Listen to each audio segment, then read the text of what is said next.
हाय दोस्तों, नमस्कार, सुप्रभात, सत श्री अकाल, जय हिंद, जय भारत। आप सभी का स्वागत है आपके अपने YouTube चैनल एबी क्लासेज में।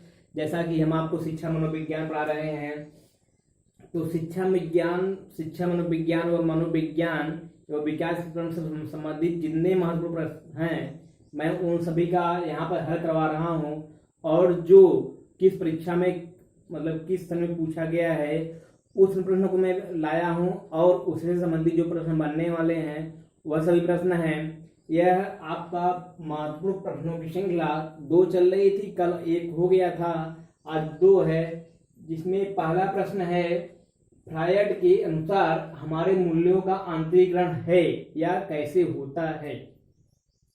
सबसे पहले आइए दोस्तों देखते हैं, इनका पूरा नाम सिगमंड फ्रायड है और यह है कब पूछा गया प्रश्न है दोस्तों, तो यह 2016 के यूपी टेट में पूछा हुआ प्रश्न है कि दोस्तों यह 2 फरवरी को हुआ था। सिगमंड फ्रायड के अनुसार हमारे मूल्यों का आंतरिकरण कैसे होता है। तो दोस्तों मैंने इसके पहले वीडियो में आपको बता दिया है कि सिगमंड फ्रायड ने मनोविश्लेषणवाद लाया था, जिसका उदय मनोविश्लेषणवाद का उदय दोस्तों 19वीं शताब्दी में इसका उदय हुआ था। मनोविश्लेषणवाद सिद्धांत दिए थे जिसका उदय 1900 ईस्वी में हुआ था दोस्तों। और मनोविश्लेषणवाद में सिगमंड फ्रायड ने बताया था कि उन्होंने मस्तिष्क को 3 भागों में बांटा था। कितने भागों में? 3 में, चेतन, अर्धचेतन व अचेतन मन में। तो दोस्तों उन्होंने मस्तिष्क को 3 भागों में बांटा था और इन्हीं 3 व्यक्तित्व को भी उन्होंने 3 भागों में बांटा था। इन दोनों को जोड़कर उन्होंने बताया था, व्यक्तित्व को भी उन्होंने 3 भागों में दोस्तों, कितने भागों में? 3 भागों में, ईद, ईगो, सुपर ईगो। तो यह दोस्तों उनके व्यक्तित्व का 3 प्रकार है और इन्होंने अपने व्यक्तित्व को 3 प्रकार को और मस्तिष्क को 3 प्रकार को एक दूसरे जोड़कर अपना सिद्धांत दिया था मनोविश्लेषणवाद दोस्तों। तो उन्होंने इसमें अचेतन मन को, और अचेतन मन सबसे अधिक महत्वपूर्ण बताया था, जो पूरे मस्तिष्क का 90% भाग होता है और यह दोस्तों जन्मजात होता है। तो इसकी तुलना दोस्तों इन्होंने सुपर ईगो से किया था। किससे दोस्तों? सुपर ईगो, या तो इसे हिंदी में परा अहम भी कहते हैं। परा अहम या सुपर ईगो को इन्होंने जोड़ा था।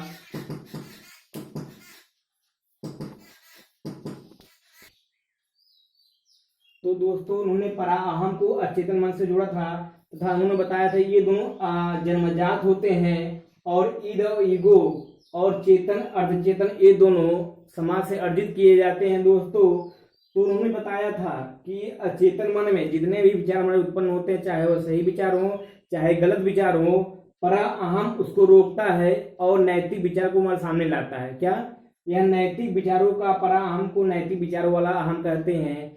जो सही समाज में सही रहता है, जो नैतिक विचार रहता है, और परा अहम उसी को बाहर निकालने देता है और गंदे विचारों को नहीं निकलने देता है। तो दोस्तों यहाँ ऑप्शन नंबर 3 जो है परा अहम सही हो जाएगा।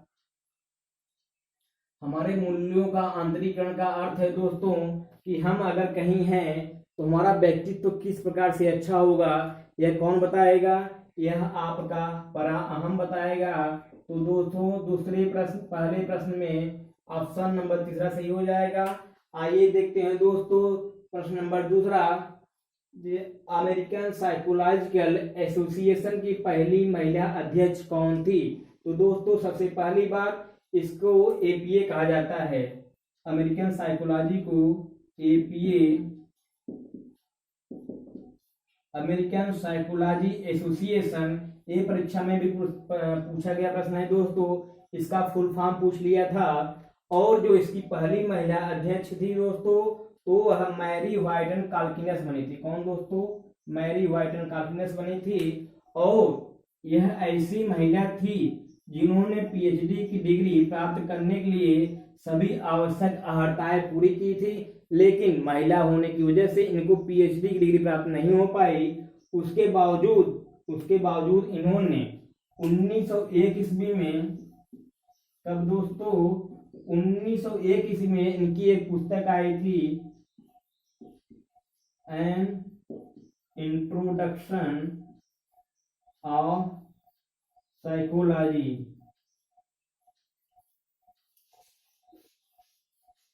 तो दोस्तों 1901 ईस्वी में इनकी पुस्तक आई थी एन इंट्रोडक्शन ऑफ साइकोलॉजी, तथा इनकी प्रतिभा को देखते हुए एपीए ने इनको पहली महिला अध्यक्ष चुना।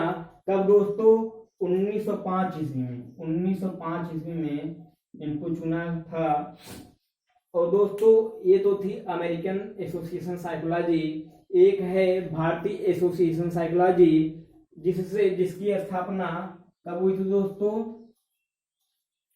तो जिसकी भारतीय एसोसिएशन साइकोलॉजी या भारतीय मनोवैज्ञानिक एसोसिएशन की स्थापना 1924 में हुई थी दोस्तों। तो इसे जरूर याद रखिएगा क्योंकि इससे संबंधित प्रश्न है, परीक्षा में पूछा जा सकता है। तो यह दो महत्वपूर्ण प्रश्न हैं जो आपके सामने हैं। मुझे उम्मीद है कि आप इसका अध्ययन करके आप इसकी प्रकृति को जानेंगे और समझने की कोशिश करेंगे कि प्रश्न किस प्रकार बनते हैं CTET, super TET, TET, DSSB primary, PRT primary में। ठीक है दोस्तों। तो दोस्तों ये तीसरा प्रश्न है आपके सामने, व्यवहारवादी ... ने कहा है, मुझे नवजात शिशु दे दो, मैं उसे डॉक्टर, वकील, चोर या जो आप कहिए मैं उसे बना दूं। यह प्रसिद्ध वाक्य जो है दोस्तों वह जेबी वाटसन जी का है। तो इसमें प्रश्न नंबर तीसरा है, विकल्प नंबर तीसरा सही है दोस्तों। यह भी यूपी टेट 2016 ईस्वी में पूछा गया है दोस्तों। प्रश्न वही बता रहा हूं जो आपके लिए महत्वपूर्ण है, और प्रश्नों की प्रकृति को समझिए कि आखिर किस पार्ट से, किस सिलेबस से, किस लेसन से कहां से प्रश्न पूछे जाते हैं। तो दोस्तों आइए देखते हैं कि इन्होंने व्यवहारवादी कब दिया था। तो दोस्तों इनकी एक पुस्तक थी व्यवहारवादी, इनकी पुस्तक ही व्यवहारवाद, इनकी पुस्तक का ही नाम था, जिसे दोस्तों इन्होंने 1924 ईस्वी में लिखा था। और उसी में व्यवहार शब्द का सबसे पहली बार प्रयोग की व्याख्या, व्यवहार का शब्द का व्याख्या किया था। तो और व्यवहार इन्होंने किसे कहा था कि बालक द्वारा उसके एड़ी से लेकर चोटी तक किया गया सभी बाहरी क्रियाएं को व्यवहार उन्होंने माना था। और उन्होंने आनुवंशिक का महत्वपूर्ण नहीं माना था, बल्कि उन्होंने वातावरण को महत्वपूर्ण माना था। वातावरण के अनुसार ही बालक को जो आप चाहिए वो आप वो बना देंगे। उन्होंने वातावरण को महत्वपूर्ण मानते हुए ये वाक्य कहा था और यह व्यवहारवाद उन्होंने लाया था। तो दोस्तों इसका सही विकल्प तीसरा होगा जेबी वाटसन। ठीक है दोस्तों।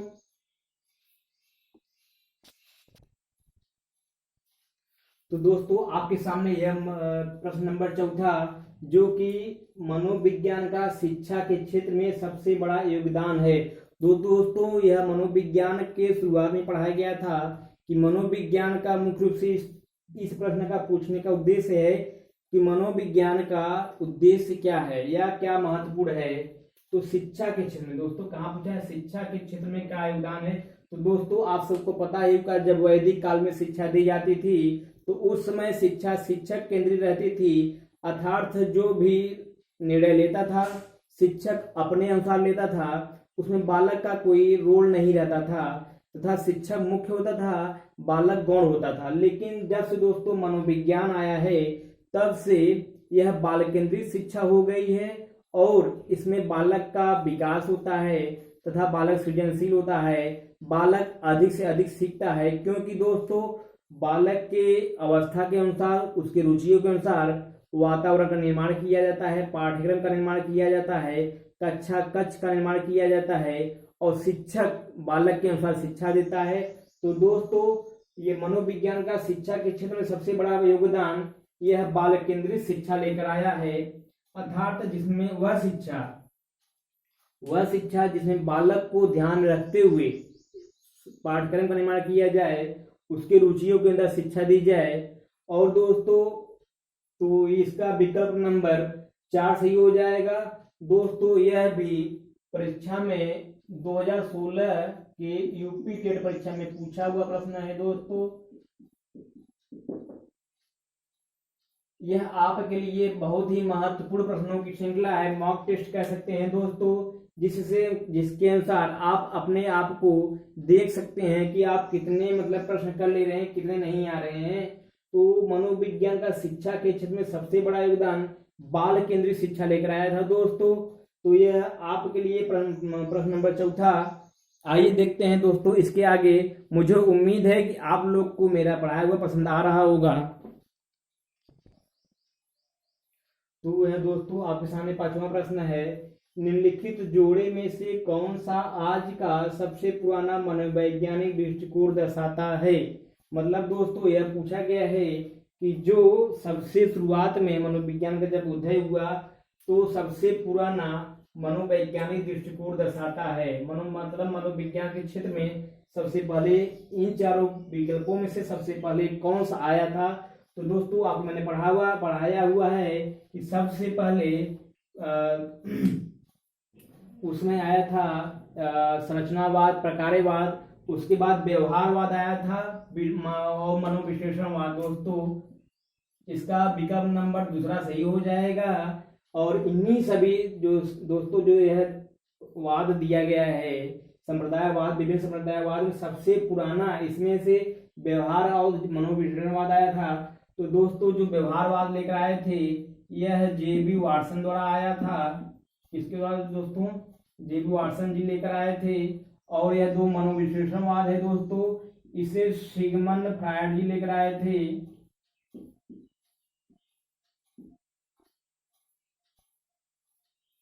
ठीक दोस्तों, और सिगमंड फ्रायड की पुस्तक भी है दोस्तों सर, जिसे इन्होंने 1890 ईस्वी में लिखा था दोस्तों, प्रिंसिपल ऑफ साइकोलॉजी। कौन सी किताब दोस्तों? Principle of psychology. इसे दोस्तों इन्होंने 1890 ईस्वी में लिखा था। और इन्होंने मनोविश्लेषणवाद को में मस्तिष्क के विषय में बताया है कि हमारा मस्तिष्क कैसे कार्य करता है। और इसे इन्होंने 3 भागों में बांटकर चेतन, अर्धचेतन, अचेतन मन में विभाजित करके उसका अध्ययन किया है। तो दोस्तों प्रश्न नंबर 5वां का विकल्प नंबर 2 सही हो जाएगा। सबसे पुराना व्यवहारवाद और मनोविश्लेषणवाद है। ठीक दोस्तों, आइए देखते हैं क्रम नंबर 6वां प्रश्न में। तो दोस्तों यह आपके सामने प्रश्न नंबर 6वां है, कौन सा परिप्रेक्ष्य मनोविज्ञान में तीसरे बल के रूप में जाना जाता है। दोस्तों आप सोचिए, पढ़े हुए हैं, आप सोचिए कौन सा परिप्रेक्ष्य मनोविज्ञान में तीसरे बल, कौन से दोस्तों तीसरे बल के रूप में जाना जाता है। दोस्तों आपको विभिन्न प्रकार के संप्रदायवाद मैंने पढ़ाया है, आप उस वीडियो को देखिए और पढ़कर आप इस प्रश्न का जवाब देने की कोशिश कीजिए। और आपने आपको अपनी क्षमता को देखिए कि आपकी क्षमता कितनी है दोस्तों। इसलिए यह प्रश्नों की श्रृंखला आपके लिए लाया गया है कि आप अपने आप को और सृजनशील बनाइए और अपने अंदर क्षमता को बढ़ाइए। तो दोस्तों आइए देखते हैं, मनोविश्लेषणवाद जो सिगमंड फ्रायड ने लाया था, व्यवहारवाद को दोस्तों जे.बी. वाटसन जी लेकर आए थे, संज्ञानवाद या इसे वर्धीमन जी लेकर आए थे। और जो मानवतावाद लाए थे दोस्तों वह लाए थे अब्राहम मैस्लो। कौन लाए थे दोस्तों? अब्राहम मैस्लो जी लाए थे। और इनका कहना था कि हमें अगर मनुष्य को जानना है, मनुष्य के व्यवहार को जानना है, तो हमें इन विभिन्न प्रकार के संप्रदाय को छोड़कर हमें उसकी आवश्यकता को जानना चाहिए। क्या दोस्तों? हमें उसकी आवश्यकता का पता लगाकर उसकी पूर्ति करना चाहिए। तो तीसरे बल के रूप में दोस्तों यह मानवतावाद हो जाएगा। तो ऑप्शन नंबर 4 यहाँ सही हो जाएगा दोस्तों। क्या हो जाएगा? मानवतावाद। तो जिसे अब्राहम मैस्लो ने इसे पिरामिड पिरामिड भी कर सकते हैं, पिरामिड के रूप में इसे 5 भागों में बांटकर इसका अध्ययन किया था। जो सबसे दोस्तों जरूरी था जैविक या दैहिक मांग, और इसे मांग का सिद्धांत भी कहते हैं या आवश्यकतावादी सिद्धांत भी कहते हैं। सुरक्षा का मांग, सम्मान का मांग, आत्मसम्मान का मांग इत्यादि इन्होंने 5 भागों में बांटकर इसका अध्ययन किया था। तो प्रश्न नंबर 6वें का विकल्प नंबर 4 से हो जाएगा दोस्तों। कौन लाया था? अब्राहम मैस्लो लेकर आए थे, और इनका कहना था, इनका स्टेटमेंट था, कहना था कि अगर मनुष्य के विकास करना है, मनुष्य के विषय में जानना है, तो उसकी सबसे पहले हमें उसके आवश्यकताओं के विषय में जानना चाहिए। ठीक है दोस्तों, आइए देखते हैं प्रश्न नंबर 7वें की तरफ।